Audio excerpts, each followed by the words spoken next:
Assalamu alaikum viewers, welcome back to MBA Learning and I am MBA MNC Mohammed bin Atik. Now we will continue from the last lecture. We have read up to the output in the last lecture. इस lecture में हमने output तक पढ़ा था. उससे next अब हम पूरा प्रोग्राम, जो कोई भी प्रोग्राम लिखा हुआ होता है, हम उस प्रोग्राम को देखेंगे कि उसमें हर चीज़ जो है, अलग-अलग चीज़ जो है वो क्या है, उसका क्या काम है, जिनके बारे में मैंने अभी तक आपको नहीं बताया था. तो सबसे पहले आ जाती हैं प्री प्रोसेसर डायरेक्टरीज, जो कि सबसे ऊपर लिखी होती हैं, जिसकी यहाँ पे हम एक प्रोग्राम खोलते हैं जो कि हमने पहले फर्स्ट लेक्चर में बनाया था. तो ये सबसे ऊपर जो है ये pre processor directories hash include iostream.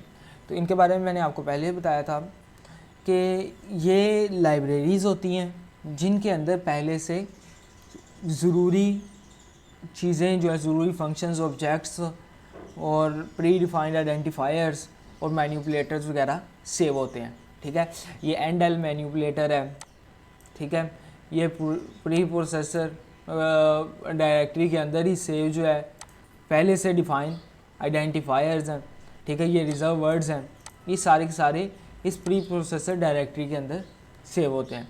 फिर उसके बाद नेक्स्ट आ जाता है हमारे पास ये जो लिखा हुआ है यूजिंग नेम स्पेस एसटीडी. ये है यूजिंग नेम स्पेस एसटीडी. इसका क्या काम है? दरअसल ये जो है हमें एक प्रीफिक्स देता है कि आपने सी इन और सी आउट से पहले प्रीफिक्स यूज़ करना है. फॉर एग्जांपल अगर ये कतार है यूजिंग नेम स्पेस एसटीडी, इससे मुराद ये है कि इसके अंदर जो सेव पहले से डायरेक्टरीज़ हैं, प्री प्रोसेसर डायरेक्टरीज़ के अंदर जो पहले से सेव आइडेंटिफायर्स हैं, उनसे पहले आपने एसटीडी लगाना है. तो अगर हम ये नहीं करेंगे यूज़, तो हमें हर एक के साथ एसटीडी लगाना पड़ेगा. फॉर एग्जांपल अगर मैं इसको ये रेस कर देता हूँ तो अभी एरर आएगा. ये एरर आ गया. तो अब मैं क्या करूँगा, एसटीडी यूज़ करूँगा इस तरह. तो अगर मैं इस तरह इसको यूज़ करूँगा तभी जाके ये रन होगा. तो इस तरह बार बार लिखने से हम बेस्ट समझते हैं कि हम ऊपर पहले ही बता दें. ठीक है, तो इनसे पहले ऐसे एसटीडी हमें यूज़ नहीं करना पड़ेगा, ये प्रीफिक्स के तौर पे यूज़ होता है. तो इसलिए हम ऊपर लिख देते हैं यूजिंग नेम स्पेस एसटीडी. फिर उसके बाद इंट मेन. इंट तो आपने पढ़ा डाटा टाइप है. ठीक है, यहाँ पे ये रिटर्न टाइप है. ठीक है, इंट का मतलब रिटर्न टाइप. और मेन क्या है, ये एक फंक्शन है. फंक्शन क्या है, जैसे कि हमने पहले लेक्चर में पढ़ा कि हम जब C++ में प्रोग्रामिंग कर रहे होते हैं तो हम प्रॉब्लम को सब प्रॉब्लम्स में चेंज कर लेते हैं. यानी कि एक हमें प्रॉब्लम दी गई तो उसको छोटा छोटा कर लेते हैं. तो इस प्रॉब्लम को सब प्रॉब्लम में चेंज करें तो वो जो सब प्रॉब्लम होती है उसको हम फंक्शन कहते हैं. वो अब मैंने एक्सप्लेन किया तो उसको फंक्शन कहते हैं. तो ये एक फंक्शन है. किसी भी प्रोग्राम में एक ना एक फंक्शन लाजमी होता है, उसको मेन फंक्शन कहते हैं. ठीक है, ये इससे पहले जो लिखा हुआ है ये इसकी रिटर्न टाइप है कि ये कौन सी वैल्यू रिटर्न करेगा. ठीक है, किस किस्म की वैल्यू रिटर्न करेगा. तो ये वो किस किस्म की कर रहा है, इंटीजर किस्म की. तो इसलिए यहाँ पे इंट लिखा हुआ है. इंट ये इंटीजर है, 0 एक इंटीजर है. मोर कि ये सेमीकोलन क्या है, इसको हम स्टेटमेंट टर्मिनेटर कहते हैं. ये जो हमने हर जगह पे सेमीकोलन यूज़ किया है, ये क्या है, इसे स्टेटमेंट टर्मिनेटर कहते हैं. इसे हम स्टेटमेंट टर्मिनेटर कहते हैं. इसका क्या यूज़ है, ये ना अगर हम कोई लाइन लिखते हैं C++ में, ये तब तक कंटिन्यू रहती है जब तक हम टर्मिनेटर नहीं लगाते. तो टर्मिनेटर ना लगाने से एरर पेज आता है. और अगर हमने किसी प्रोग्राम में चीज़ों को डिक्लेयर करना है, एक से ज़्यादा वेरिएबल्स को डिक्लेयर करना है, वेरिएबल्स को डिक्लेयर करना मैंने आपको बताया था कि किस तरह वेरिएबल डिक्लेयर करते हैं. तो अगर हमने C++ में वेरिएबल डिक्लेयर करना है, अब इसके बाद मैंने इंट x डिक्लेयर किया, मैंने इसके बाद इंट a भी डिक्लेयर कर दिया, इसके बाद b भी डिक्लेयर करता हूँ, c भी डिक्लेयर करता हूँ. तो चीज़ों को अलग करने के लिए यहाँ पे हम कॉमा यूज़ करते हैं. ठीक है, और यहाँ पे एंड ऑपरेटर नहीं यूज़ हो सकता. अगर आप कहो कि 1 2 3 4 वेरिएबल उसके बाद एंड लगा के वेरिएबल, तो इस तरह नहीं होता. आपने कॉमा लगाकर उनको सेपरेट करना. बराबर, हम नेक्स्ट कंटिन्यू करते हैं. ब्लैंक्स के बारे में वाइट स्पेसेस और ब्लैंक्स, वाइट स्पेसेस में एक चीज़ थी ब्लैंक को मैंने आपको यूज़ बताया था कि आइडेंटिफायर्स को अलग करने के लिए होता है, ठीक है। ये ब्लैंक्स का इधर क्यों मैंने टॉपिक डाला, क्योंकि इससे आगे आ रहा है डॉक्यूमेंटेशन, ठीक है। डॉक्यूमेंटेशन क्या होता है तो वो मैं आपको एक्सप्लेन करता हूँ। अभी प्रोग्राम हम बना के चेक करेंगे। Use of semicolon, brackets and commas. Commas का मैंने आपको बताया कि कोमास हम सेपरेट करने के लिए यूज़ करते हैं, तो एंड हम इधर नहीं यूज़ कर सकते।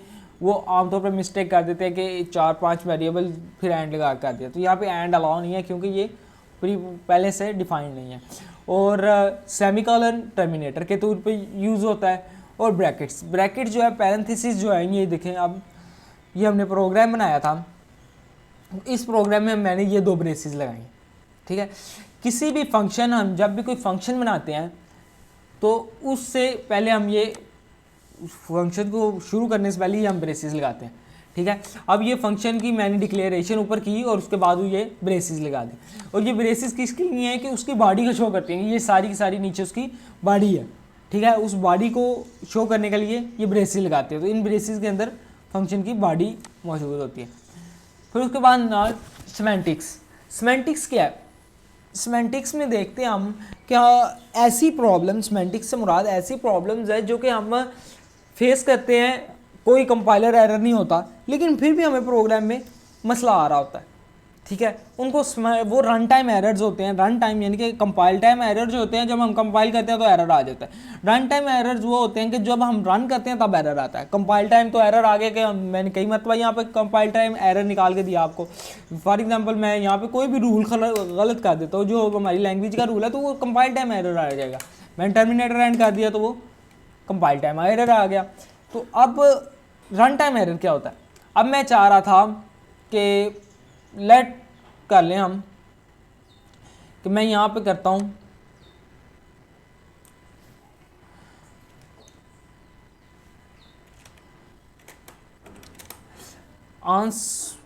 आता है। यहाँ पर मैं किसका आंसर ला रहा हूँ कि मैंने क्या करना है कि x हमारे पास है 53, मेरे पास x मेरे पास 53 है और y मेरे पास 5 है। तो अब मैं क्या करता हूँ, मैं चाहता हूँ कि x प्लस y, दरअसल मैं ये चाह रहा हूँ x प्लस वाई आए और फिर उसको मैं मल्टीप्लाई कर दूँ 2 के साथ। तो मैं इनको सिंपल सी वैल्यूज़ देता हूँ, इसको 5 वैल्यू देता हूँ। 5 5 10 और 10 मल्टीप्लाई 2 20 आना चाहिए। अब मैं रन करता हूँ, कोई कंपाइल एरर नहीं है, लेकिन आंसर भी सही नहीं आ रहा। मुझे आंसर कितना चाहिए 20, लेकिन यहाँ पर आंसर 15 आ रहा है। तो ये रन टाइम एरर होता है। तो इसको हम करेक्ट करने के लिए क्या करते हैं, सीमेटिक्स यूज़ करते हैं। यहाँ पे हम ब्रेसेस लगा लेते हैं ताकि पहले ये पहले ऐड हो फिर जाके मल्टीप्लाई हो, तो हमारे पास हमारा रिक्वायर्ड आंसर आ जाता है, ठीक है। इसे सीमेटिक्स कहते हैं। ऐसे एरर जो रन टाइम एरर हो उनको सीमेटिक कहते हैं, उनको यूज़ करना। अब नेक्स्ट प्रॉम्प्ट लाइन हमारे ना किसी भी प्रोग्राम में, जो भी हम प्रोग्राम बनाते हैं, सॉफ्टवेयर बनाते हैं, इसमें प्रॉम्प्ट लाइन एक बहुत ही ज़रूरी चीज़ है, फॉर एग्जांपल अगर आपने कोई इनपुट लेनी है यूज़र से, कोई चीज़ उसको बतानी है, तो उसके लिए हम प्रॉम्प्ट लाइन यूज़ करते हैं। उसको हम इंफॉर्मेशन देते हैं किसी चीज़ की, ठीक है। अगर हमने कहना है कि आप इंटीजर ऐड करो, आप ये ऐड करो, आप इसकी सीन दो, ये मैंने आंसर लाया है, मैं किसका आंसर लेके आया हूँ, तो ये सारे के सारे हम प्रॉम्प्ट लाइन के ज़रिए एक्सप्लेन करते हैं। तो प्रॉम्प्ट लाइन को कैसे हम करते हैं, प्री डिफाइंड जो है आउटपुट के ज़रिए प्री डिफाइंड आइडेंटिफायर को यूज़ करते हैं, सी आउट को, और उसके साथ इंसर्शन ऑपरेटर यूज़ करते हैं। इंसर्शन ऑपरेटर के अंदर हम प्रॉम्प्ट लाइन को डबल क्वाट्स के अंदर प्रिंट कर देते हैं। तो वो डबल क्वाट्स के अंदर प्रिंट कर देते हैं, जिससे यूज़र को पता चलता है कि आगे मैंने क्या करना है। तो नेक्स्ट उसको पता चल जाता है और वो करता है जो हमने प्रॉम्प्ट लाइन में उसको बताया होता है। अब डॉक्यूमेंटेशन क्या है। डॉक्यूमेंटेशन जो है, आप ये समझ लें कि हमने प्रोग्राम को जो है ना सजाना है, ठीक है, प्यारा लगे, पता लगे, प्यारा या खूबसूरत को आप छोड़ें, ताकि पता लगे कि हमने क्या लिखा है यहाँ पर। उनको आइडेंटिफाई करने में, उसको पता, उसकी जब हम उसको देखें तो हमें पता चले कि हमने क्या कहाँ पे एक्सप्लेन किया हुआ है, उसको देखकर हम क्लियर हो जाए, ठीक है, इजीली हम उसको अंडरस्टैंड कर सकें, तो इसलिए डॉक्यूमेंटेशन की जाती है, ठीक है। आप वेरिएबल्स को अलग-अलग करके लिखो। फॉर एग्जांपल जैसे कि मैंने नेक्स्ट एग्जांपल लिखी है कि हमने डिक्लेयर किया वेरिएबल्स को, दो तरीके हैं कि मैंने इंटीजर को ये डिक्लेयर किया और डबल को ये डिक्लेयर किया, ठीक है। जब ये टर्मिनेटर लग जाता है तो कंपाइलर को पता चल जाता है लाइन एंड हो गई है। तो अब मैं लाइन एंड किए बगैर ही मैं इधर से शुरू कर दूं, जैसे कि ये लिखा हुआ है, मैं पूरा प्रोग्राम ही 2 लाइनों में लिख दूं, ठीक है, वो रन करेगा, कोई मसला नहीं आएगा। जैसे कि मैं भी करके देखता हूँ, यहाँ पर मैं इसको भी ये ले, टर्मिनेटर आ गया कंपाइलर ने, तो उसको लाइन एंड समझ लेना।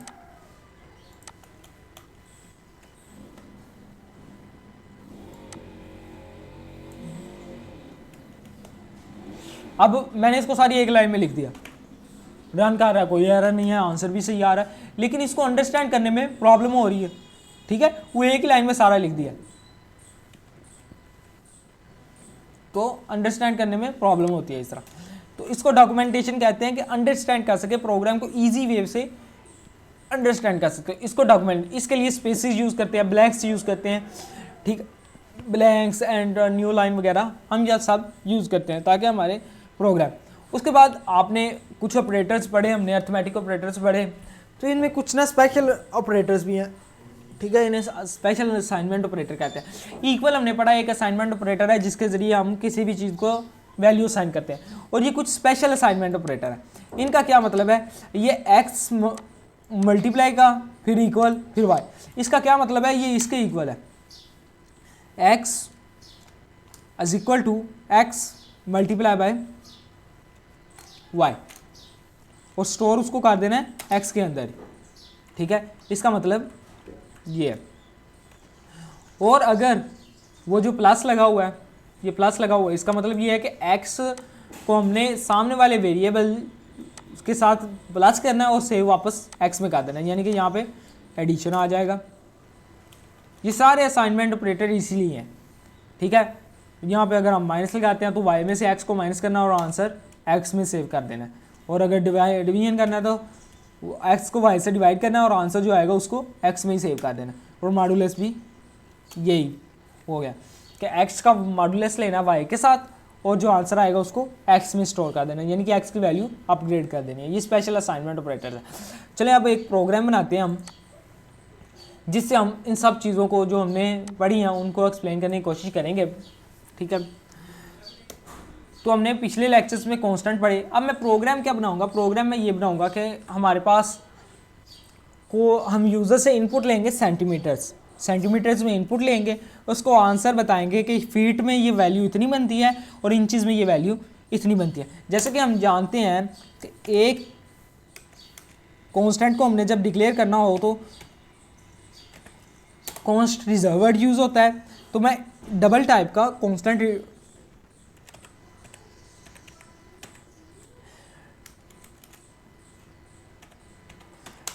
मैं एक कांस्टेंट डिक्लेयर करता हूं जिसे फीट का नाम देता हूं।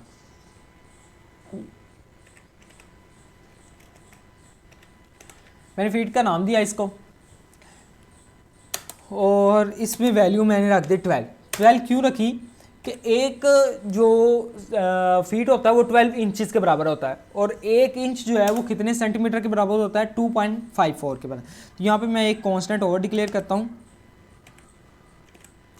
एक कॉन्स्ट डबल टाइप का मैं एक कॉन्स्ट डिक्लेयर करता हूँ इंच। ये जो बड़ा मैं लिख रहा हूँ ये भी डॉक्यूमेंटेशन में आ जाता है, ठीक है, कि मैं इसका छोटा भी लिख सकता हूँ, लेकिन हमने ये एक व्यू बनाना है कि जो जितने भी हमने रखे हुए हैं कॉन्स्टेंट्स वो सारे कैपिटल लेटर्स में। तो यहाँ पे मैं इसको वैल्यू दूंगा 2.54 सेंटीमीटर के बराबर होता है 1 इंच। तो नेक्स्ट हम मेन में की बॉडी में चल जाते हैं, ठीक है। तो अब ये भी एक डॉक्यूमेंटेशन का पार्ट है कि मैं इनको अलग कर दूँ, ठीक है, ताकि पता चल सके ये हमने डिक्लेयर किए। और यहाँ पे मैं एक प्रॉम्प्ट लाइन दे देता हूँ जिसमें मैं लिखता हूँ कांस्टेंट डिक्लेयर्स।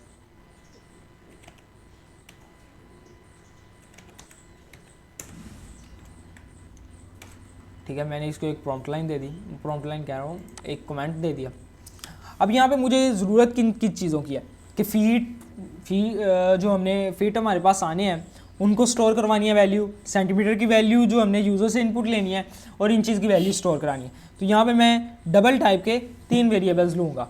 ठीक है, डबल टाइप के क्यों लूँगा? क्योंकि पॉइंट्स में भी वैल्यू हो सकती है और इंटीजर में भी, तो इसलिए मैं डबल लेता हूँ। डबल टाइप का वेरिएबल लिया, और वेरिएबल कौन कौन सा लूँगा मैं? सेंटीमीटर, जो केस, ये जो C++ है ना, ये केस को देखती है, यानी कि अपर केस जो है वो लोअर केस के बराबर नहीं है। तो ऊपर मैंने इंच अपर केस में बताया है, यहाँ पे जो है लोअर केस में है, तो ये इक्वल नहीं है। तो यहाँ पे अब फीट की वैल्यू दी है मैंने और इसको टर्मिनेट कर दिया। नेक्स्ट अब नीचे आते हैं, तो यूज़र से इनपुट लेते हैं। हमने किसकी इनपुट लेनी है? सेंटीमीटर्स की, सेंटीमीटर की इनपुट लेनी है हमने। तो हम उसे प्रॉम्प्ट लाइन देंगे, कहेंगे कि एक नंबर एंटर करो, या हम ये कह सकते हैं enter the end numbers of centimetre, number of centimetre enter करो। तो मैं यहाँ पे बैकस्लैश n यूज़ करता हूँ, जो कि हमने नेक्स्ट लाइन कैरेक्टर पढ़ा था पीछे। ठीक है, बैकस्लैश n यूज़ करूँगा तो ये नेक्स्ट लाइन पे कर्सर चल जाएगा। फिर उसके बाद नेक्स्ट में सीन करवाना होगा मुझे। सीन इनपुट के लिए सीन यूज़ होता है, और एक्सट्रैक्शन ऑपरेटर यूज़ होता है। तो एक्सट्रैक्शन ऑपरेटर में क्या यूज़ करूँगा यहाँ पे? सेंटीमीटर। ठीक है, सेंटीमीटर को इनपुट कराना है। उसके बाद नेक्स्ट हमें हमने क्या करना है कि इन सेंटीमीटर जो हमने ले लिए हैं इनको मैंने इंचज़ में चेंज करना है। तो इंचज़ में कैसे चेंज करूँगा कि जो हमारे पास सेंटीमीटर्स हैं, वो जितने भी सेंटीमीटर उनको हमने इंचज़ में चेंज करने के लिए क्या करेंगे कि इंच से डिवाइड कर देंगे हम उनको। ठीक है, हमारे पास 2.54 इंचज़ है, 1 इंच में 2.54 सेंटीमीटर। तो हम क्या करेंगे कि जितने सेंटीमीटर हैं उनको इंच से डिवाइड कर देंगे और स्टोर करवा देना है इंच में। ठीक है, तो हम यहाँ पे स्पेशल ऑपरेटर भी यूज़ कर सकते हैं, लेकिन उससे पहले हम इस तरह ही यूज़ करेंगे।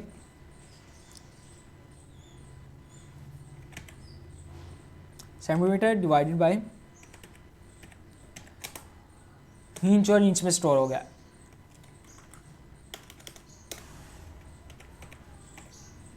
मैंने इनको कांस्टेंट से डिवाइड किया, यानी कि 2.454 से डिवाइड करेंगे तो हमारे पास सेंटीमीटर इंचज़ में चेंज हो जाएंगे। नेक्स्ट हम फीट में चेंज करना है। फीट किसके बराबर होंगे? जो हमारे पास इंचज़ आए हैं उनको हम 12 पे डिवाइड कर देंगे। उनको हम 12 पे डिवाइड करेंगे तो हमारे पास फीट आ जाएंगे। अब ये वैल्यूज़ तो हमारे पास आ गई, अब इनको सी आउट करवाना है। अब किसी तरह भी प्रॉम्प्ट लाइन लिख सकते हो, तो मैं ये प्रॉम्प्ट लाइन यहाँ पे लिखता हूँ कि सेंटीमीटर, यानी कि जितने सेंटीमीटर उसने दिए होंगे उतने सेंटीमीटर,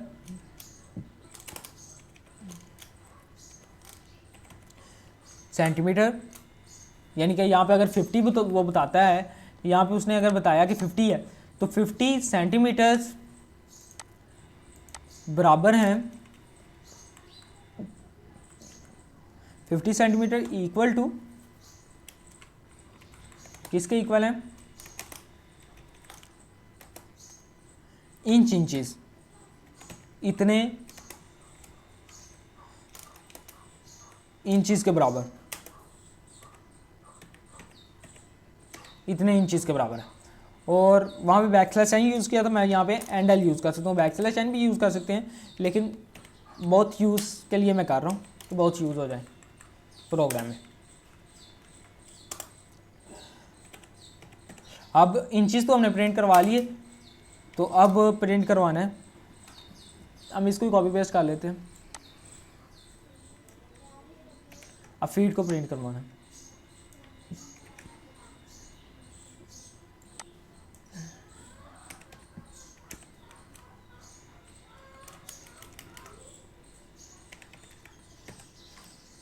हमारा प्रोग्राम कंप्लीट हो गया, कंपाइल करते हैं, नो एरर, रन हो गया। वो कह रहा है enter the number of centimetre, तो यहाँ पे मैं 50 सेंटीमीटर एंटर कर देता हूँ, ठीक है। तो अब उसने कैलकुलेट किया कि 50 सेंटीमीटर जो है वो 19.68 इंचज़ के बराबर है, और 50 सेंटीमीटर्स 1.64042 फीट के बराबर है, ठीक है। तो ये हमारे पास आंसर आ गया जो हमें रिक्वायर था। हमारे चैनल को सब्सक्राइब करें और वीडियोस को लाइक और शेयर करना मत भूलिएगा। इंशाल्लाह नेक्स्ट वीडियोस में मिलेंगे, तब तक के लिए अल्लाह हाफिज़।